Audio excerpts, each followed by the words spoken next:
지금 이 순간 내 손은 떨리고 있습니다. 남한에 온 지 정확히 127일째입니다.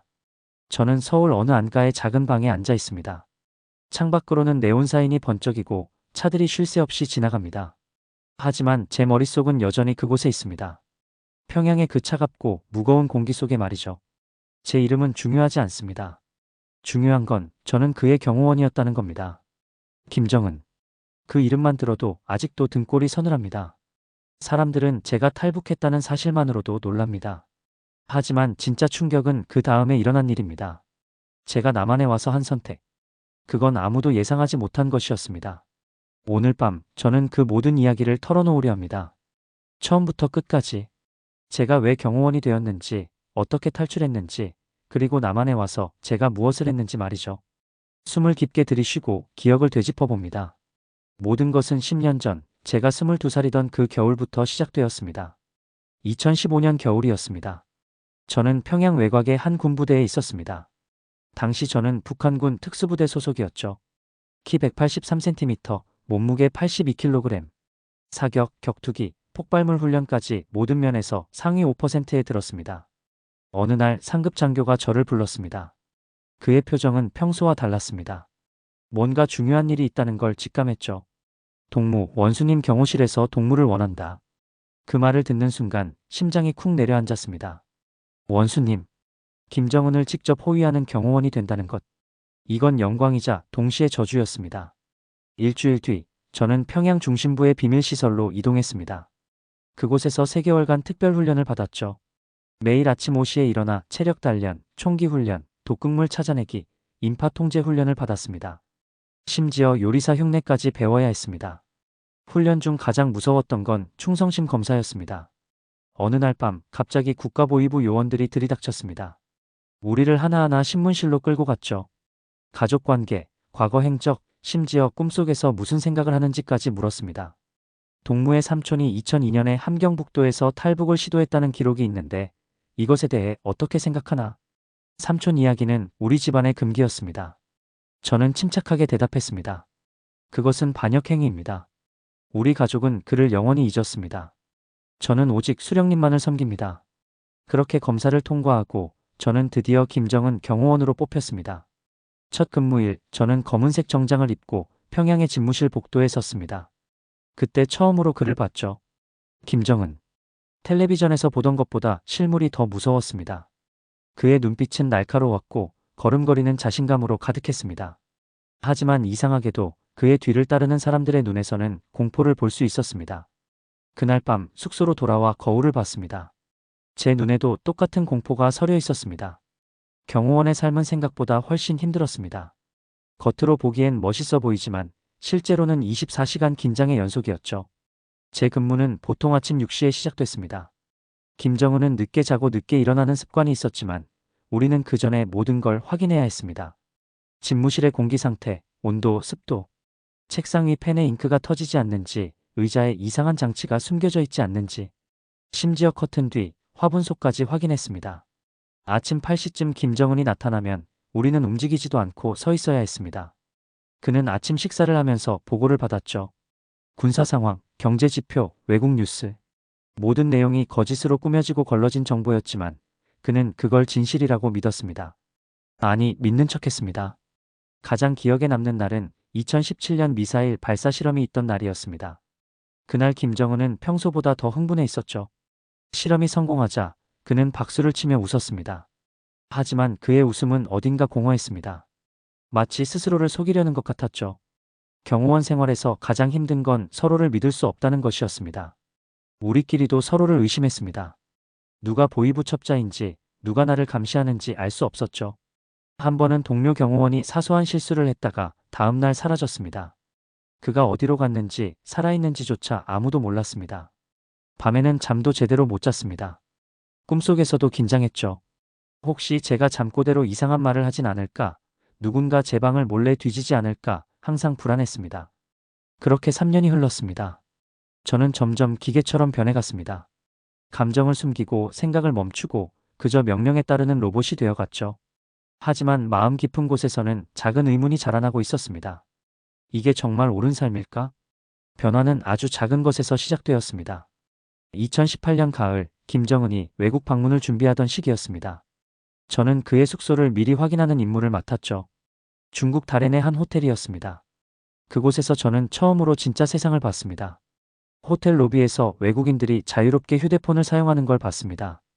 그들은 웃으며 대화하고 카페에서 여유롭게 커피를 마셨죠. 아무도 감시하지 않았습니다. 아무도 긴장하지 않았습니다. 그날 밤 호텔 방으로 돌아온 저는 창밖을 내다봤습니다. 도시의 불빛들이 반짝였죠. 평양에서는 밤 10시면 대부분의 전기가 꺼지지만 여기는 달랐습니다. 밤새도록 빛나는 도시, 살아 움직이는 도시였습니다. 며칠 후 평양으로 돌아왔을 때 모든 게 달라 보였습니다. 거리를 걷는 사람들의 얼굴이 더 어둡게 느껴졌습니다. 선전 포스터의 구호가 더 공허하게 들렸죠. 그리고 그 사건이 터졌습니다. 2019년 봄, 제가 아끼던 동료 한 명이 처벌을 받았습니다. 이유는 황당했죠. 그의 어머니가 20년 전 한국 드라마를 봤다는 것. 그것도 이웃의 고자질로 밝혀진 것이었습니다. 그는 국가보위부에 끌려갔습니다. 일주일 후 그의 가족 전체가 정치범 수용소로 보내졌다는 소문이 돌았죠. 그의 아내는 임신 6개월이었습니다. 그날 밤 저는 처음으로 탈북을 생각했습니다. 하지만 곧 포기했습니다. 김정은 경호원이 탈북한다? 불가능했습니다. 제 모든 움직임은 감시당했고 가족들은 평양에 있었습니다. 게다가 제가 아는 정보가 너무 많았죠. 북한 정권은 절대 저를 살려두지 않을 것이었습니다. 하지만 씨앗은 심어졌습니다. 그 작은 의문은 점점 커져서 확신이 되어갔습니다. 나는 여기서 벗어나야 한다. 결심은 했지만 실행은 전혀 다른 문제였습니다. 김정은 경호원의 탈북은 일반인의 탈북과는 차원이 달랐습니다.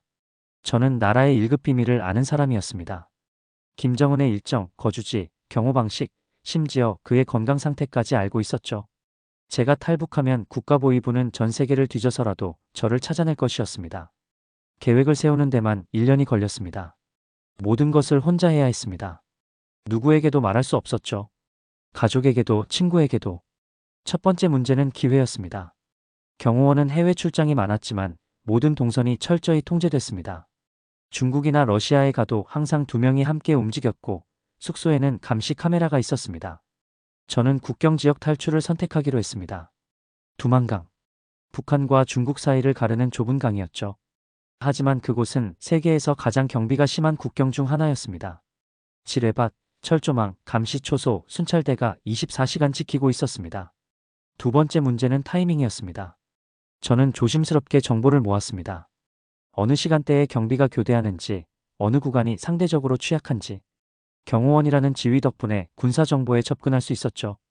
가장 어려운 건 마음의 준비였습니다. 탈북에 성공하면 저는 가족을 다시는 볼 수 없었습니다. 어머니, 여동생. 그들은 제 탈북 때문에 처벌받을 것이었습니다. 정치범 수용소에 보내질 수도 있었죠. 어느 날 밤 저는 어머니께 마지막 전화를 했습니다. 물론 탈북 이야기는 하지 않았습니다. 그냥 평범한 안부 전화였죠. 엄마, 잘 지내고 계시죠? 그럼 아들. 너는 잘 지내니? 요즘 몸은 좀 어때? 네, 저는 괜찮아요. 엄마, 사랑해요. 전화를 끊고 나서 한참을 울었습니다. 그게 마지막 대화가 될 줄 알았기 때문입니다. 2020년 여름, 기회가 왔습니다. 함경북도 온성군 지역 시찰 임무가 떨어진 것입니다. 그곳은 두만강과 가까웠죠. 저는 그 기회를 놓칠 수 없었습니다. 출발 전날 밤, 저는 모든 걸 불태웠습니다. 일기, 사진, 편지.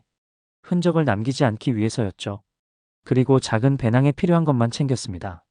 나침반, 지도, 응급약품, 그리고 작은 칼 하나. 다음 날 아침, 저는 평소처럼 제복을 입고 집을 나섰습니다. 하지만 제 심장은 미친 듯이 뛰고 있었습니다. 이제 돌아올 수 없는 길이었습니다. 2020년 8월 15일 밤. 제 인생이 완전히 바뀐 날입니다. 온성군에 도착한 지 사흘째 되는 날이었습니다. 그날 밤 10시, 저는 동료들에게 화장실에 간다고 말하고 숙소를 빠져나왔습니다. 배낭을 메고 어둠 속으로 사라졌죠. 첫 번째 관문은 마을을 빠져나가는 것이었습니다. 저는 미리 파악해둔 감시 카메라 사각지대를 따라 움직였습니다. 가로등을 피하고 인기척이 들리면 숨었죠. 심장 소리가 너무 커서 누가 들을까봐 두려웠습니다. 30분 후, 저는 마을 외곽의 산길에 있었습니다. 두만강까지는 약 15km. 평소 같으면 3시간이면 갈 수 있는 거리였지만 이번엔 달랐습니다. 길을 벗어나 산속으로 가야 했죠. 산길은 험했습니다. 가시덤불이 옷을 찢고 돌에 걸려 넘어졌습니다. 하지만 멈출 수 없었습니다. 동이 트기 전에 강에 도착해야 했습니다. 새벽 2시쯤 드디어 두만강이 보였습니다. 하지만 그 순간 등골이 오싹했습니다. 강변에 순찰대가 있었습니다. 서치라이트가 강물을 비추고 있었죠. 저는 덤불 속에 숨어 일시간을 기다렸습니다. 순찰대가 지나가기를. 다리가 저리고 모기가 물어뜯었지만 움직이지 않았습니다. 새벽 3시 30분 순찰대가 이동했습니다. 이게 제 유일한 기회였습니다. 저는 강둑으로 내려갔습니다. 여름이었지만 강물은 차가웠습니다.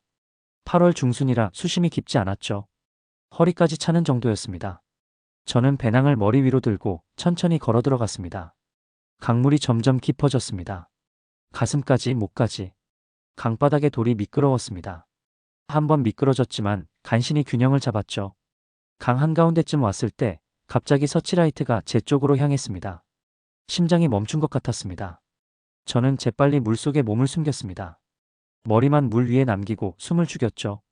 서치라이트가 천천히 강물을 훑었습니다.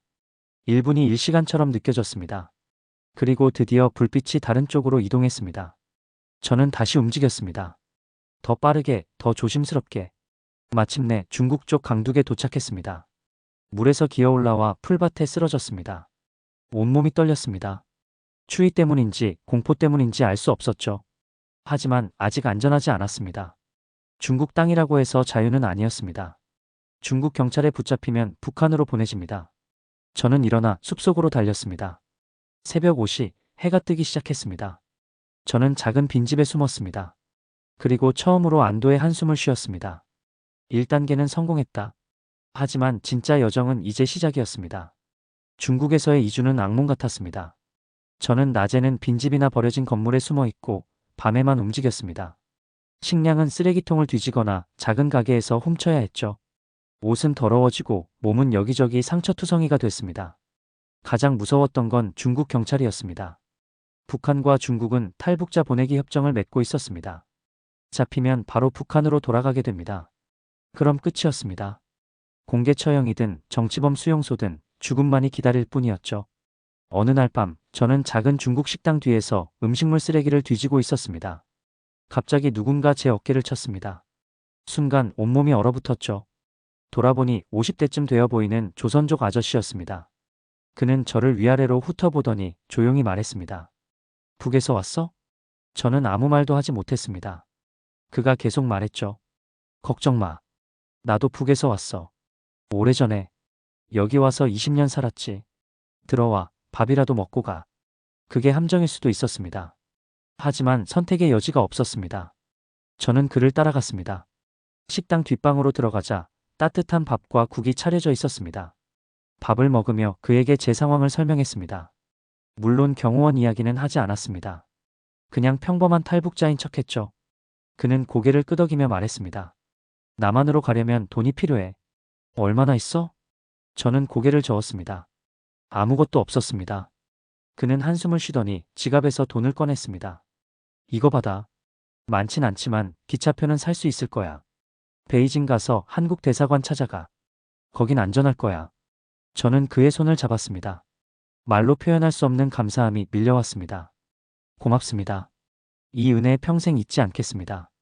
그는 쓸쓸하게 웃었습니다. 은혜라니. 우리는 다 같은 처지야. 조심해서 가. 다음 날 저는 기차를 타고 베이징으로 향했습니다. 12시간의 여정. 내내 긴장했습니다. 차장이 올 때마다 심장이 쿵쾅거렸죠. 베이징에 도착했을 때는 밤이었습니다. 저는 택시를 잡아 타고 한국 대사관으로 갔습니다. 대사관 앞에 도착하자 경비원이 저를 막았습니다. 누구세요? 저는 떨리는 목소리로 대답했습니다. 저는 북한에서 왔습니다. 망명을 신청하고 싶습니다. 경비원의 표정이 변했습니다. 그는 무전기로 뭔가 말하더니 저를 안으로 안내했습니다. 대사관 문을 들어서는 순간 저는 처음으로 안전하다고 느꼈습니다. 무릎에 힘이 풀리며 그 자리에 주저앉고 말았죠. 살았다. 나는 살았다. 한국 대사관에서의 3주는 긴 신문이 연속이었습니다. 국정원 요원들이 저를 면담했습니다. 그들은 제가 진짜 탈북자인지 아니면 북한이 보낸 간첩인지 확인해야 했죠. 저는 모든 질문에 솔직하게 답했습니다. 제 신분, 경호원 경력, 탈북 이후 제가 김정은 경호원이었다는 사실을 밝히자 분위기가 완전히 바뀌었습니다. 요원들의 눈빛이 날카로워졌죠. 이건 보통 탈북자 경우가 아니었습니다. 그들은 김정은에 대해, 북한 정권의 내부에 대해 자세히 물었습니다. 저는 알고 있는 모든 것을 털어놓았습니다. 경호 방식, 보안 규칙, 김정은의 일상, 권력 구조. 2020년 9월 말 드디어 남한으로 가는 비행기에 올랐습니다. 인천공항에 도착했을 때의 그 감정은 평생 잊을 수 없습니다. 공항 밖으로 나오자 눈앞에 펼쳐진 광경에 숨이 막혔습니다. 높은 빌딩들, 수많은 자동차들, 환하게 빛나는 광고판들. 이게 진짜 같은 민족이 사는 나라인가 싶었습니다. 저는 나라 지원으로 경기도의 한 작은 아파트에 배정받았습니다. 처음으로 제 공간이 생긴 것입니다. 북한에서는 상상도 못할 일이었죠. 첫 며칠은 적응하기 힘들었습니다.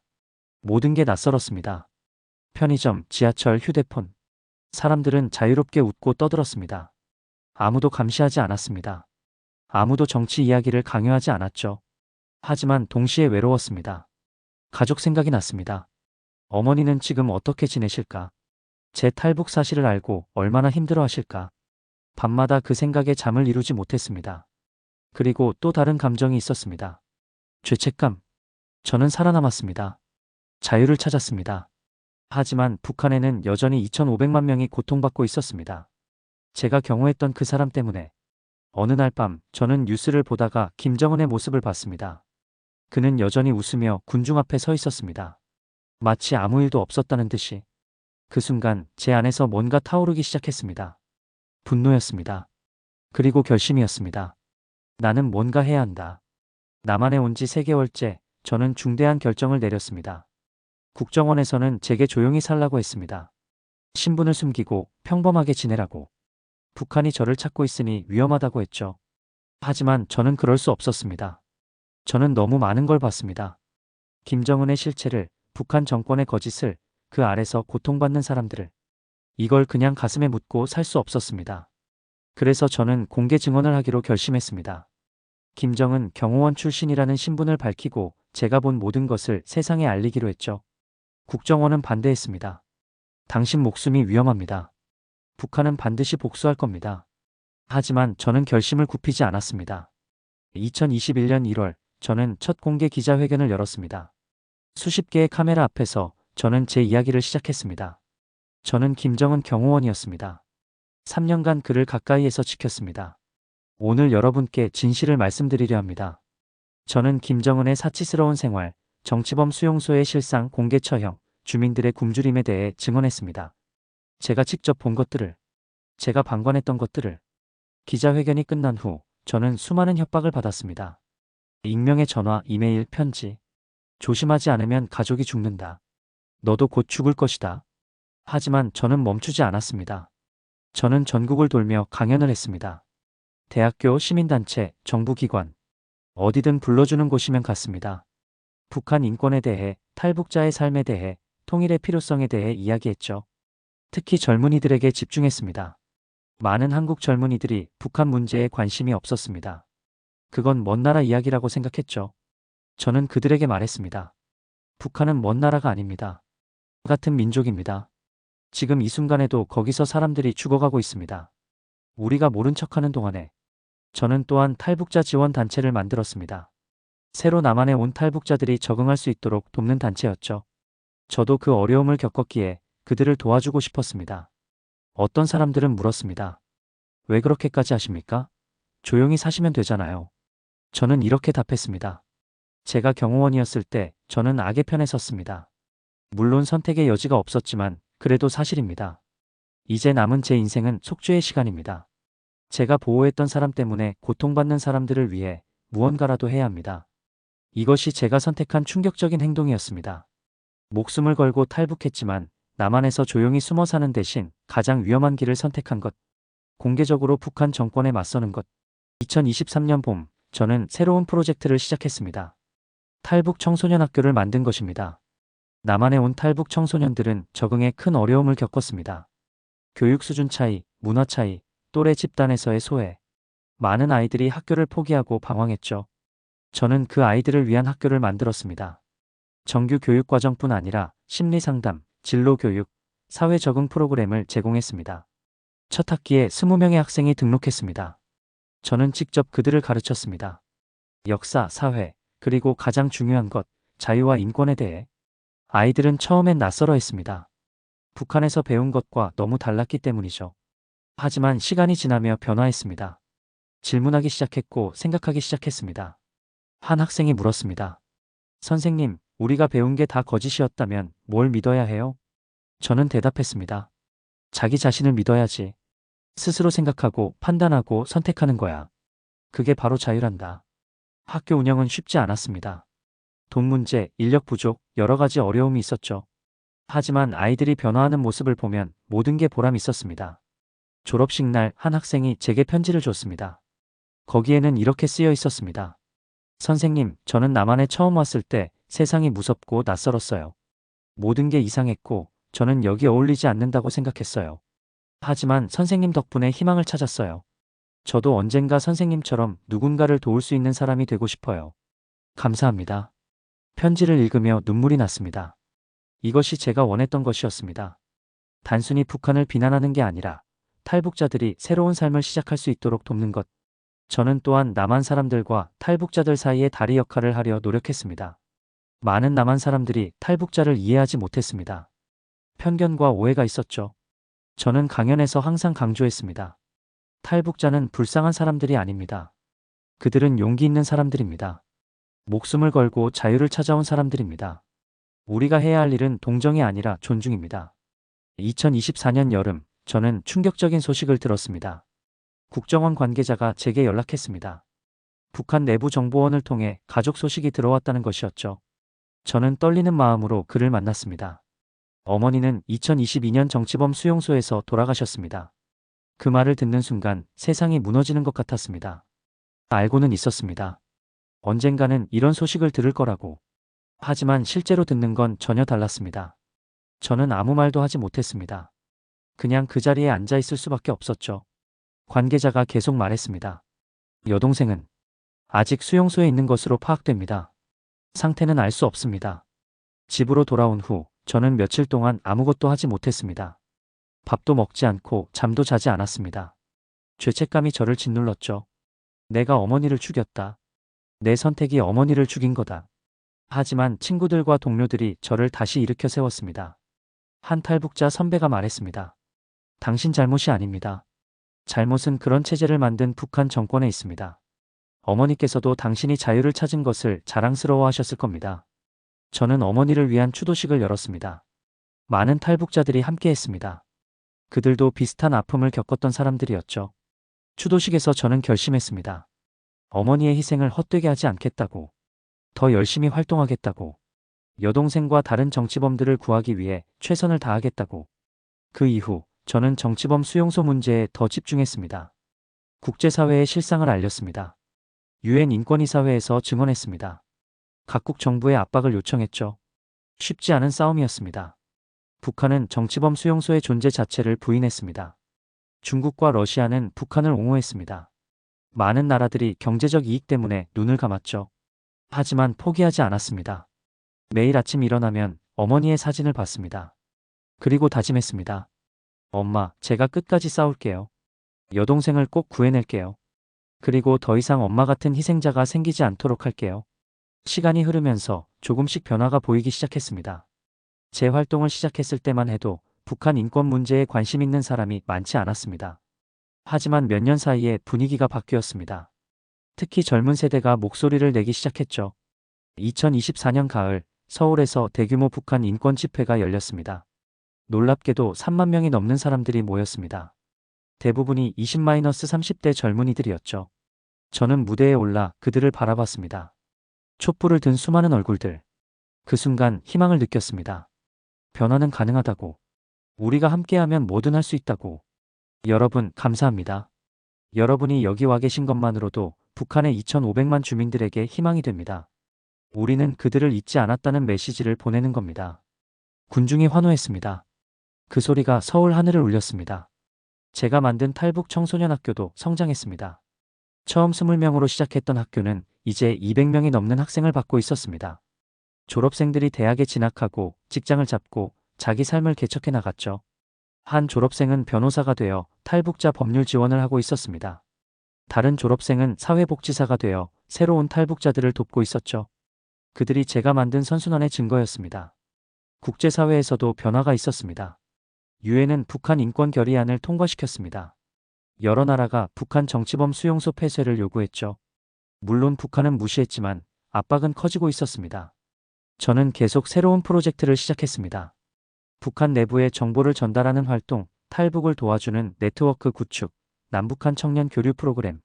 할 수 있는 모든 것을 했습니다. 물론 여전히 위험했습니다. 북한의 위협은 계속됐죠. 하지만 이제 저는 혼자가 아니었습니다. 수많은 동지들이 함께 싸우고 있었습니다. 어느 날 한 기자가 물었습니다. 5년 전으로 돌아간다면 같은 선택을 하시겠습니까? 저는 망설이지 않고 대답했습니다. 물론입니다. 100번을 돌아간다 해도 같은 선택을 할 겁니다. 자유는 그만한 가치가 있으니까요.